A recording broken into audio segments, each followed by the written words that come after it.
Aston Villa 1, Newcastle 3. What a entertaining FA Cup game that we witnessed between two Premier League sides. And it was a game of two halves. There was a lot of different moments within the game. And when we look at it in a nutshell, I thought Aston Villa started very, very well, very, very strong. And took the lead deservedly through Tammy Abraham. A sort of training ground routine free kick.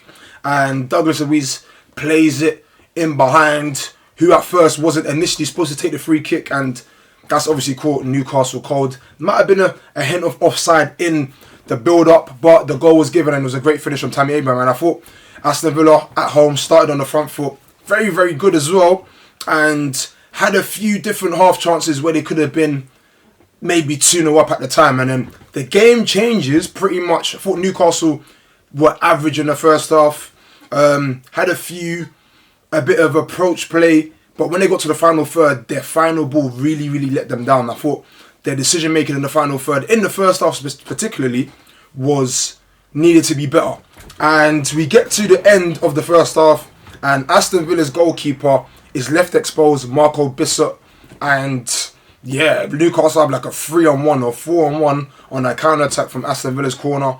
He comes out, swipes out Jacob Murphy, gives away a free kick, but he's about 35 yards from his goal, instant red card. And to be fair, it was a dangerous tackle, but he's also denying a goal scoring opportunity. So goes into the second half, obviously 1-0 up for Aston Villa, but they've got 10 men and it's all Newcastle. They're banging on the door. So at times their decision making in the second half was a bit poor, but there was a few moments where the referee, I think, was giving decisions against Newcastle that were questionable. And it comes to Newcastle's first goal. In the build-up, it was actually a handball from Luca Digne inside the area. The referee gives a free kick, and from that build-up, Tonali gets a shot from outside the box. Deflection from Douglas Luiz. Aston Villa equalise. And then about 5 or 10 minutes later, it was actually just over 10 minutes later, Tonali has another shot outside the box. He's been set up by Dan Burn and rifled hard and low across goal. Obviously, the substitute goalkeeper for today, Emi Martinez, absolutely no chance. So Tonali gets 2 goals.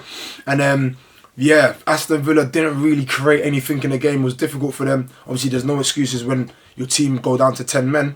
And towards the end of the game, Bulgard gives the ball away across his box, and Woltermade, who gets an honourable mention in today's game, because Tonali got a 9.0 rating on FootMob and Nick Woltermade gets an 8.1 rating, and I thought he played very, very well, to be fair.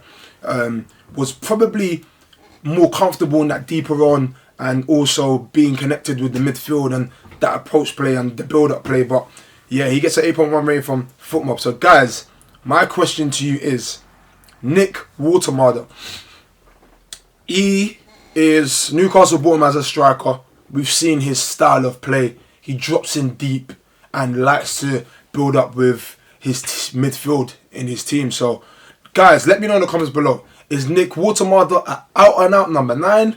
Is he an out-and-out number 10? Or is he a 9.5? A mixture of both? Let me know in the comments below.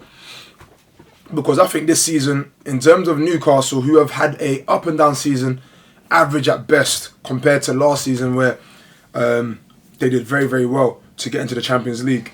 I just think Nick Woltermade has probably been their top 3 players in terms of consistent performances.